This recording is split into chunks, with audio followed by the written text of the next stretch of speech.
आप देख रहे हैं सुदर्शन न्यूज। नमस्कार, बहुत स्वागत है आप सभी का आपका राज्य आपकी खबर में। मैं हूं आपके साथ संभव गुप्ता। हिमाचल प्रदेश के लोक निर्माण मंत्री एवं युवा सेवाएं एवं खेल मंत्री विक्रमादित्य सिंह ने अधिकारियों के साथ अहम बैठक ली है। इस बैठक में मंत्री ने लोक निर्माण विभाग के अधिकारियों से 100 करोड़ रुपए की प्रस्तावित टिक्कर खमाड़ी सड़क पर विस्तार से चर्चा की और आवश्यक दिशा निर्देश भी दिए ताकि ननखारी क्षेत्र की 15 पंचायतों के लोगों को सड़क का लाभ मिल सके। और साथ ही उन्होंने महात्मा गांधी चिकित्सा संस्थान खनेरी के ट्रॉमा वार्ड के कार्य, राजकीय महाविद्यालय Nankari, Dattnagar sports hostel, PG college Rampur के साइंस भवन और महात्मा गांधी इंजीनियरिंग कॉलेज जियोरे के निर्माण कार्य पर गहनता से विचार विमर्श किया।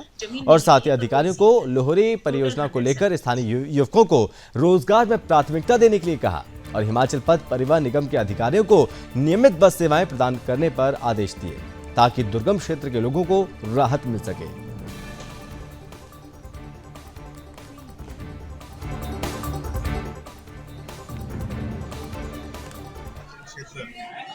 जो मेरा गृह क्षेत्र भी है, यहाँ के विकास को गति देने के लिए आज सभी जो हमारे अधिकारी हैं इस विधानसभा क्षेत्र के सब डिवीजन के, उनके साथ हमने एक सकारात्मक चर्चा करी। हमारे यहाँ के स्थानीय विधायक श्री नंदलाल जी और सभी जो यहाँ के और वरिष्ठ अधिकारी अलग अलग विभागों के उसमें उपस्थित रहे और उसमें हमने जो रिव्यू है, जो पीछे जो कार्य चल रहे थे उनका रिव्यू लिया है, चाहे वो प्रधानमंत्री ग्राम सड़क योजना के माध्यम से चल रहे हैं, नबार्ड के माध्यम से चल रहे हैं, जल जीवन मिशन के माध्यम से चल रहे हैं या रूरल डेवलपमेंट के अलग अलग फंड्स के माध्यम से चल रहे हैं। रोजगार का भी बड़ा मसला है क्योंकि आप जानते हैं कि लूरी में एक 320 मेगावाट का बड़ा प्रोजेक्ट जो है वो बन रहा है।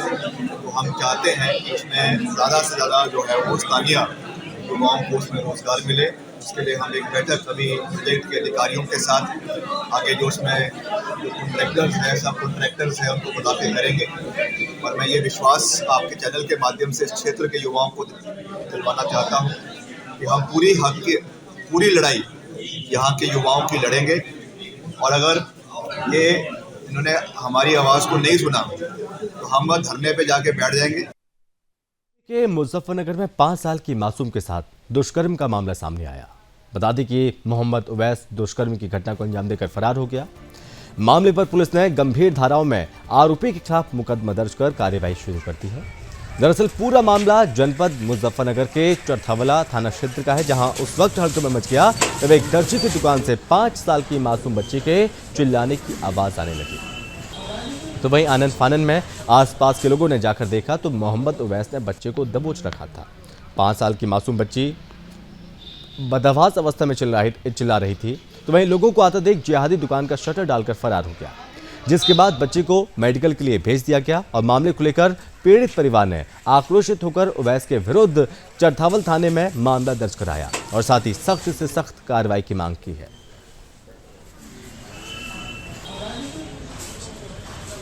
ये मेरी लड़की अपने ताऊ के यहाँ जा रही थी अपने भाई को लेने के लिए। रास्ते में एक टेलर की दुकान है, उसने उसे गोदी में उठाया और दुकान में ले गया, अंदर शटर घेर के उसके साथ जबरदस्ती करी, बलात्कार करा।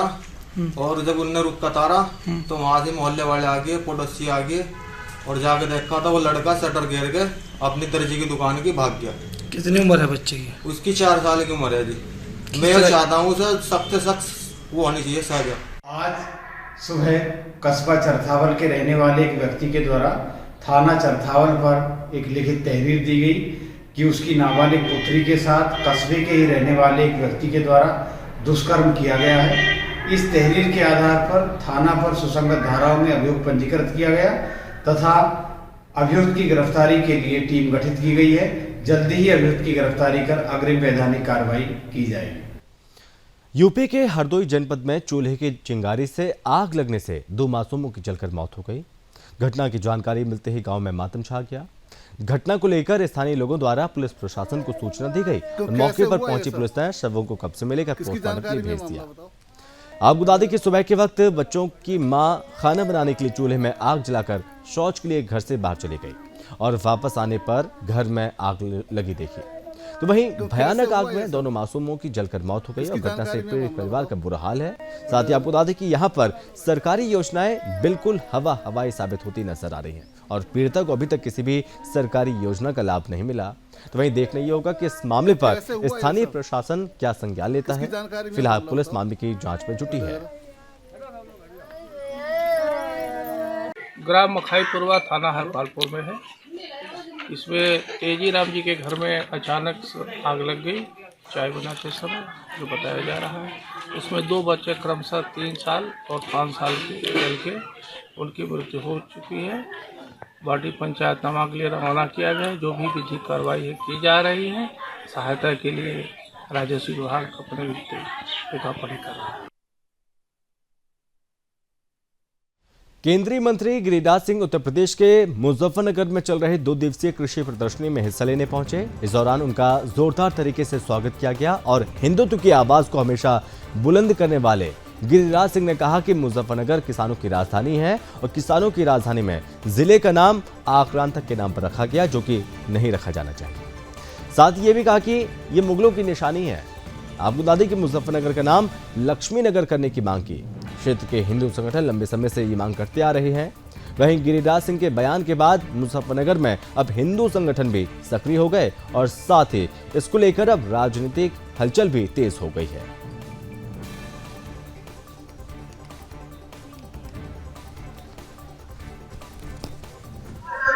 नरेंद्र मोदी जी के खिलाफ ये सारी पार्टियां लड़ रही थी। जनता नरेंद्र मोदी के साथ के विजय हासिल हुआ। 2019 में फिर ये लोग खिलाफ में लड़े। जनता मोदी जी के साथ है। मोदी जी 2024 में भारत में जनता ने प्रधानमंत्री, अभी माननीय मंत्री जी क्या गए मेरी जानकारी में नहीं, पर जब इन्होंने मंत्री पद की शपथ ली थी और पहले उससे पहले मेंबर पार्लियामेंट की शपथ ली थी, तो उन्होंने संविधान की भी शपथ ली थी कि हम धर्म जाति इन सब का बिना विभेद किए काम करेंगे। अब तो केंद्रीय मंत्री जी के बयान के बाद ये अपेक्षा करते हैं कि शायद पहले फेज में भारतीय जनता पार्टी के जिन नेताओं के मुस्लिमों से संपर्क हैं और संबंध है, रिश्तेदारियां हैं, पहले उन्हें छोड़ ले, उन रिश्तेदारियों को समाप्त कर ले, तब ऐसे काम करें। यूपी के कानपुर में एक सम्मेलन में डिप्टी सीएम ब्रजेश पाठक पहुंचे, जहां ब्रजेश पाठक ने कहा कि गरीबों का कल्याण और भ्रष्टाचार के लिए बदनाम हो रही देश की छवि को पीएम मोदी जी ने बदलने का काम किया और साथ ही अंत्योदय के सपने को सरकार साकार करने का भी कार्य पीएम मोदी जी ने ही किया। मोदी सरकार द्वारा राम मंदिर को बहुत जल्द मूर्त रूप दिया जा रहा है। अयोध्या को विश्व के मानचित्र में लाने का काम कर रहे हैं, जहां हेलीकॉप्टर से भी अयोध्या की यात्रा आप कर सकते हैं। वहीं मुस्लिम बहनों को ट्रिपल तलाक का कानून बनाकर बड़ी राहत दी, उन्होंने उनका अधिकार दिलाया। गरीबों को पीएम आवास योजना से लाभान्वित किया, उज्ज्वला गैस योजना का लाभ किया। इतना ही नहीं, कोरोना से मोदी सरकार ने बेहतरीन तरीके से निपटा, जहां सभी को वैक्सीन दी गई। आगे डिप्टी सीएम ब्रजेश पाठक ने क्या कुछ कहा, आप सुनिए।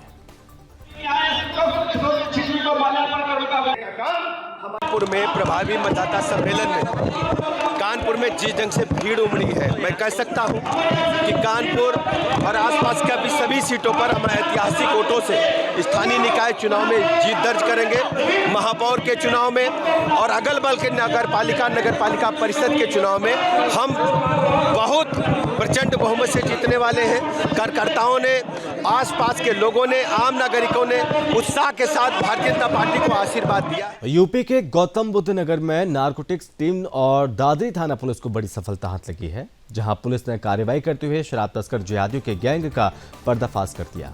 मौके से 3 आरोपी तस्करों को गिरफ्तार किया, जेल भेज दिया। इसके साथ ही करीब 15 लाख की अवैध शराब बरामद की है। पुलिस ने तस्करी में प्रयोग किए गए वाहन, वॉल्वो बस और भी अन्य सामान जब्त किया। वहीं पूछताछ में अभियुक्तों द्वारा बताया गया कि शराब मूर्थल हरियाणा से खरीदकर सकरी मुजफ्फरपुर बिहार में बेचते हैं और हरियाणा से शराब खरीदकर वॉल्वो बस की स्लीपर सीट के नीचे बॉक्स में रखते हैं, ताकि किसी को संदेह ना हो। फिलहाल पुलिस गिरफ्त में लिए गए मोहम्मद शाकिब, अब्दुल्ला, सलीम से पूछताछ कर आगे की कार्रवाई में जुटी है। एसीपी दादरी, थानाध्यक्ष दादरी श्री सुजीत उपाध्याय और एंटी नारकोटिक सेल के टीम को एक सूचना मिली थी। उस सूचना के आधार पर इन लोगों ने एक वोल्वो बस को पकड़ा था। इसमें से कुल 20 पेटी बोतल ब्लेंडर प्राइड मिला था, 23 पेटी बोतल ब्लू नाइट है, 78 पौवा पेटी के जो थे वो रॉयल जनरल के थे और 59 पेटी अद्धा रॉयल जनरल के थे। ब्रेक के बाद स्वागत है आपका। इस बीच सीधा रुख करेंगे जहां पर मुख्यमंत्री मनोहर लाल खट्टर जो कि प्रेस कॉन्फ्रेंस कर रहे हैं, आपको सुनाते हैं। है कि हमको देश और समाज की मुख्य धारा में होकर चलना है और अगर हम अपनी आय बढ़ा करके सीमा से बाहर जाते हैं तो अपील मैं भी करता हूं, आखिर ये राशन कार्ड के नाते से या बीपीएल के नाते से हमको सालाना लाभ कितना मिलता है? हमको सालाना लाभ मिलता है अगर 20 किलो अनाज एक परिवार का एवरेज जाता है और 20 रुपया किलो का भी लाभ हो तो 400 रुपया महीना अर्थात 48 रुपया साल। अब और कुछ छोटे मोटे लाभ मिला करके 6,000 रुपया साल, तो 6,000 रुपये साल का ही हमको लाभ मिलता है।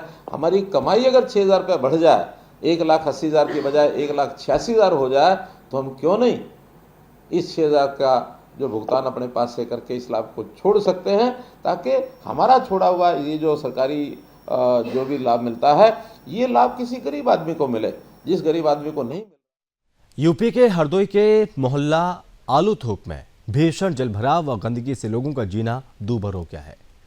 आबू दादी की सरकार द्वारा चलाए जा रहे विशेष संचारी रोग नियंत्रण अभियान की धज्जियां उड़ती नजर आ रही हैं, जहां एक तरफ उत्तर प्रदेश की आदित्यनाथ योगी सरकार इन दिनों विशेष संचारी रोग नियंत्रण अभियान चला रही है, जिसमें शहर से लेकर गांव तक साफ सफाई रखने और दवा छिड़काव करने के लिए निर्देश जारी किए गए हैं, जिससे मच्छरों को पनपने से रोककर विभिन्न प्रकार की बीमारियों पर नियंत्रण पाया जा सके। लेकिन शहर में प्रशासन की घोर लापरवाही के चलते चारों तरफ गलियों में जलभराव और गंदगी फैली है। मंदिर तक जाने के लिए लोगों को गंदगी से होकर गुजरना पड़ता है, जिससे मोहल्ले वासियों में काफी गुस्सा है। वहीं देखना यह होगा कि स्थानीय प्रशासन आगे आकर इस मामले पर क्या कार्रवाई करता है।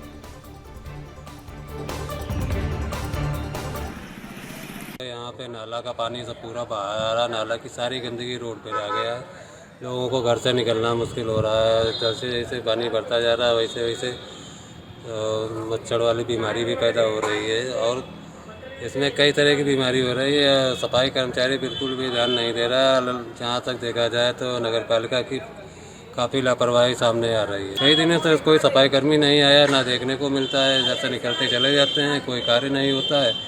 पानी भरा है फिर भी कोई परवाह। बिहार के दरभंगा में पुलिस ने कार्रवाई करते हुए मोबाइल चोरी करने वाले 5 चोरों को गिरफ्तार किया। आबू दादी के जिले के थाना पुलिस को एक बड़ी सफलता हाथ लगी है, जहां मोबाइल चोरों के पूरे गैंग का पर्दाफाश कर दिया गया। वही मामले को लेकर सदर एसडीपीओ अमित कुमार ने बताया कि एक निजी अस्पताल में मोबाइल के अलावा 19,500 रुपए की चोरी की घटना सामने आई थी और जिसकी सूचना विश्वविद्यालय थाने को दी गई। वही पुलिस ने तत्परता दिखाई और 3 मोबाइल चोरों को गिरफ्तार कर लिया। आबू दादी की चोरी के दोनों मोबाइल भी बरामद किए गए और फिलहाल पुलिस अब इस पूरे मामले में जांच में जुटी है।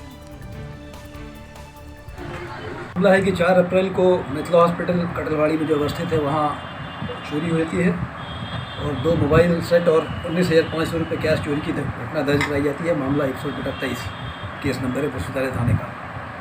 उसके बाद तत्परता दिखाते हुए विश्वविद्यालय थाना अध्यक्ष श्री मदन प्रसाद के द्वारा 4 तारीख को ही 2 चोरों को जो चोर उस घटना में संलिप्त थे उनमें से 2 मुकेश कुमार यादव और सुमित कुमार बारी को उसी दिन गिरफ्तार कर लिया गया और सेंटअप कर दिया गया। शहरी निकाय मंत्री डॉक्टर कमल गुप्ता ने अधिकारियों के साथ बैठक की। बैठक में निकाय मंत्री ने प्रशासनिक अधिकारियों के साथ विभिन्न योजनाओं पर विचार विमर्श किया और अधिकारियों को सफाई कर्मचारियों की संख्या बढ़ाने के लिए आवश्यक निर्देश दिए। इस मौके पर पत्रकारों से बातचीत में निकाय मंत्री डॉक्टर कमल गुप्ता ने कहा, अभी तक वे 13 जिलों में जाकर यूएलबी विभाग की विभिन्न योजनाओं पर रिव्यू कर चुके हैं। मुख्य रूप से 7 बिंदुओं पर अधिकारियों के साथ चर्चा हुई। कॉलोनियों को लेकर निकाय मंत्री ने कहा कि प्रदेश की 1100 कॉलोनियों को नियमित करने के लिए आवेदन मिले थे और जिनमें से 190 कॉलोनियों को नियमित किया गया।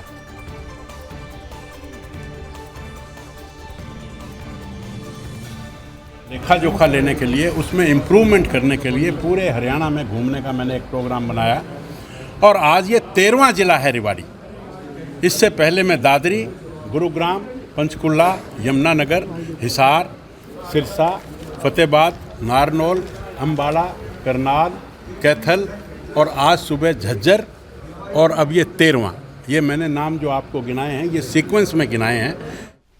मध्य प्रदेश के धार में बीजेपी के राष्ट्रीय महासचिव कैलाश विजयवर्गीय ने बड़ा बयान दिया, जिसमें उन्होंने कहा कि आगामी विधानसभा चुनाव में बीजेपी 2/3 से ज्यादा बहुमत से जीतेगी। कांग्रेस उनके लिए कोई चुनौती नहीं है। दरअसल कैलाश विजयवर्गीय बीजेपी के कार्यकर्ता सम्मेलन में शामिल होने धार पहुंचे, जहां उन्होंने बीजेपी कार्यालय में कई पदाधिकारियों एवं कार्यकर्ताओं से 1-to-1 मुलाकात भी की। आपको बता दें कि राष्ट्रीय महासचिव का धार दौरा आगामी चुनावी तैयारियों को लेकर अहम माना जा रहा है और इस दौरान बीजेपी जिलाध्यक्ष, उपाध्यक्ष सहित कई बीजेपी नेता और कार्यकर्ता मौजूद रहे। इस दौरान कैलाश विजयवर्गीय जी ने क्या कुछ कहा, आप सुनिए। पिछली बार कांग्रेस ने प्रदेश की जनता को धोखा दिया था। सिर्फ कांग्रेस के प्रदेश के नेता नहीं, राहुल गांधी जी भी धोखा देकर गए थे। उन्होंने, आपको याद होगा, मंदसौर की सभा में कहा था कि यदि 8 दिन में मेरा मुख्यमंत्री किसानों का कर्जा माफ़ नहीं करेगा तो मैं मुख्यमंत्री बदल दूंगा। मेरा ख्याल 15 महीने कमलनाथ जी रहे, किसानों का कर्जा माफ़ नहीं हुआ। बेरोजगार नौजवानों के लिए कह दिया था कि हम आपको बेरोजगार भत्ता देंगे। समूचे मध्य प्रदेश में मुख्यमंत्री शिवराज सिंह चौहान द्वारा लाडली बहन योजना का शुभारंभ किया गया, जिसके बाद महिलाओं द्वारा फॉर्म भरे जा रहे हैं। तो वहीं दूसरी तरफ इस योजना में सिर्फ खानापूर्ति होती नजर आ रही है। बता दें कि अन्य स्थानों पर ऑपरेटर नहीं होने से महिलाएं परेशान होती नजर आ रही हैं, जिसके चलते उन्हें घंटों बैठकर इंतजार करना पड़ रहा है। नगर पालिका द्वारा शहर में विभिन्न वार्ड में कैंप लगाए गए, लेकिन सही व्यवस्था नहीं होने से महिलाएं परेशान हो रही हैं। तो वहीं देखना यह होगा कि स्थानीय प्रशासन इस मामले पर क्या कार्रवाई करता है। चारधाम यात्रा को लेकर पुलिस प्रशासन की तरफ से पूरी तैयारियां की जा रही हैं और ऐसे में पुलिस अधीक्षक उत्तरकाशी के निर्देशन में आगामी चारधाम यात्रा को लेकर गंगोत्री यात्रा रूट पर अवैध अतिक्रमण और पार्किंग में खड़े वाहनों के खिलाफ अभियान चलाकर चालानी कार्रवाई की गई। इस दौरान आमजन को यातायात नियमों के प्रति जागरूक कर सुचारू यातायात व्यवस्था में पुलिस का सहयोग करने की अपील की गई। चारधाम यात्रा को लेकर धामी सरकार भी बैठक कर अधिकारियों को तैयारी के बारे में निर्देश देते रहते हैं और साथ ही सीएम धामी व्यवस्था को चौक चौबंद रखने के प्रयास प्रशासन को निर्देश दे चुके हैं, ताकि चारधाम आने वाले भक्तों को किसी भी प्रकार की कोई परेशानी का सामना न करना पड़े। 25 अप्रैल से शुरू हो रही केदारनाथ यात्रा में बाबा केदार के भक्त बर्फ की गली से होकर केदारनाथ पहुंचेंगे।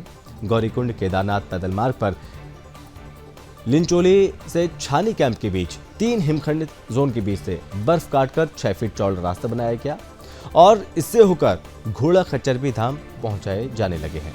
जिला आपदा प्रबंधन प्राधिकरण लोनीवी ने प्रभावित क्षेत्र में बर्फ हटाकर मार्गों को पैदल आवाजाही के लिए खोल दिया और साथ ही घोड़ा खच्चरों से राशन और अन्य सामग्री भी केदारनाथ पहुंचाने का काम शुरू हो गया है। बीते 20 दिनों से केदारनाथ क्षेत्र में मौसम बार बार खराब हो रहा है। यहाँ आए दिन हो रही बर्फबारी से पैदल मार्ग पर लिंचोली से धाम तक 3 फीट से ज्यादा नई बर्फ जमी है और ऐसे में धाम सहित पैदल मार्ग बर्फ से पटे हैं और स्थिति यह है कि पैदल मार्ग पर TFT चट्टी, हथनी गदेरा, कुबेरा गदेरा, भैरव गदेरा और छानी कैंप हिमखंड जोन संवेदनशील हो गए हैं। आपको बता दें कि TFT चट्टी, हथनी गदेरा में स्थिति ठीक है, लेकिन कुबेर गदेरा और भैरव गदेरा में अभी भी 10 से 12 फीट तक बर्फ जमा है, जिसे काटकर DDM के मजदूरों की ओर से 6 फीट तक चौड़ा रास्ता बनाया गया। ये बर्फ आगामी मई माह तक भी नहीं पिघलने वाली, जिससे 25 अप्रैल से शुरू हो रही बाबा केदार की यात्रा में भक्त भी इन हिमखंड से रूबरू होंगे। देवभूमि उत्तराखंड में ग्रामीण क्षेत्रों में अक्सर जंगली जानवरों का आतंक देखने को हमेशा मिलता है और इसी कड़ी में बागेश्वर में जंगली जानवरों का आतंक देखने को मिला। बता दें कि जंगली जानवरों ने ग्रामीण क्षेत्रों में किसानों की खड़ी फसल को काफी नुकसान पहुंचाया। एक तरफ जहां किसानों की फसलों को जंगली जानवर नुकसान पहुंचा रहे हैं, तो वहीं दूसरी तरफ उत्तराखंड में हो रही बारिश और बर्फबारी से भी काश्तकारों की फसलों को काफी नुकसान पहुंचा है, जिसके बाद काश्तकार काफी चिंतित है और साथ ही किसानों ने सरकार से नुकसान हुई फसल के लिए उचित मुआवजा देने की मांग की है।